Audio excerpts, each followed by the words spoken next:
What up, Hyperchange? Welcome to another episode. I know you guys are probably expecting Moonshot Monday, but I'm switching it up this week with a new segment called Unicorn. This is where I talk about a startup that has reached unicorn status, aka a valuation of $1 billion plus in the private markets, or a company that I think has unicorn potential or is getting close to that status. So today I wanted to tell you guys about a company called Impossible Foods. Founded in 2011 by a Stanford professor, Patrick Brown, Impossible Foods is fed up with the way that we are turning plants into protein with cows. They think this is a million-year-old technology that's ancient, that was great, but now it's expanded so far beyond what it used to be, it's polluting the planet. It's estimated that animal agriculture is perhaps the single biggest contributor to climate change of any industry. According to a couple stats on Impossible Foods' website, animal agriculture is responsible for taking up 30% of the land in the planet, using 25% or more of our fresh water, and has more greenhouse gas emissions than cars, planes, trucks, ships, and trains combined. That's right, this is a massive issue. Do some Googling. I'll link to a bunch of articles that I found that give you more and more data about how much of the world's greenhouse gas emissions are directly related to animal agriculture and livestock production.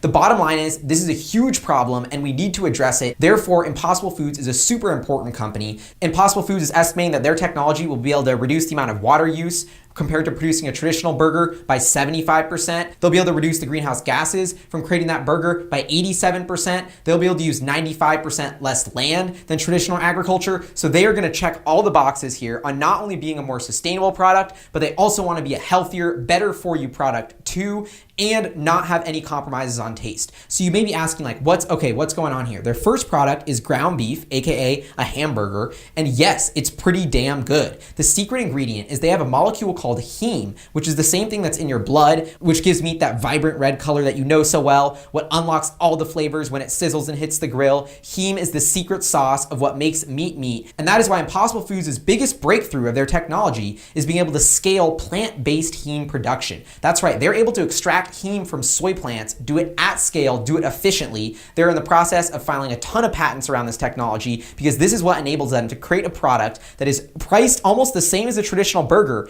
and tastes almost like you're eating real meat, but is 100% plant-based. It's 100% vegan. I made a Moonshot Monday where I pitched that Shake Shacks would team up with Impossible Foods to offer this on their menu to prepare for when meat becomes the new SUV. They still haven't done that, but I still think it's a huge idea. I mean, I've tried the burger. It's not 100% as good as a beef burger, I'll say. Like, you definitely can tell isn't quite the real thing, but it's getting really, really close. And the important thing to note here is cows aren't getting better. That technology is not changing. The way we produce burgers traditionally is gonna stay the same. Impossible Foods is constantly tweaking their recipe, constantly improving, constantly making it better. Every month, their product is better where the competition stays stagnant. I think this trend goes in their favor, and eventually, if they can raise enough capital, get their scientists working on this hard enough, they will be able to surpass the quality of animal-produced meat with their plant-based alternative. Okay, now let's talk a little bit more about the state of the business. This is why I thought now was a perfect time to bring up Impossible Foods. They're scaling their business like crazy. That's right, this isn't a science project anymore. You can go to a restaurant and try this thing all across the US.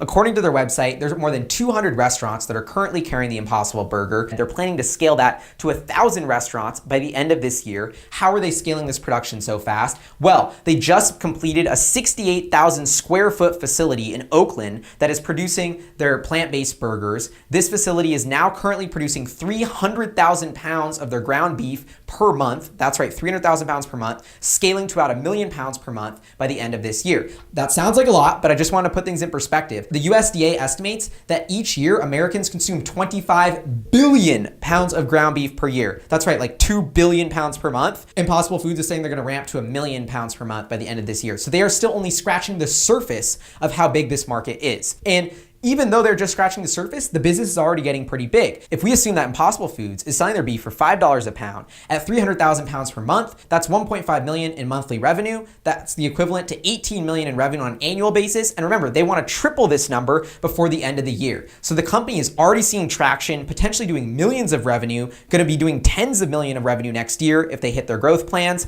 And it appears like consumers are actually loving the product. Even though I said it wasn't quite as good as beef, apparently the sustainability factor, the health factor, the novelty factor is getting people to buy it enough to keep it on these menus, to keep reorders going, and to fund the expansion of the business. This is really, really exciting. Thus far, the company has raised $273 million worth of funding from top-notch investors like Khosla Ventures, Google Ventures, Bill Gates himself. Their most recent round of funding was $75 million in August. They're using this to ramp up their proprietary manufacturing facility. In terms of valuation, I would say if they're not already a unicorn, they are really, really close. One back of the napkin way to figure out their valuation, if we just take their last round and assume that investors were able to buy 10% of the company for $75 million, that puts the valuation at about $750 million, already getting close to $1 billion. If we try and do it on a price revenue basis, I think you have to give them an enormous premium for how fast they're growing, for how massive the market they're attacking is. And I would argue that justifies already well over $1 billion in valuation. Let's think about it. They're doing an 18 million run rate today. They want to triple that by the end of the year. That means by the end of the year, they want to get to over a $50 million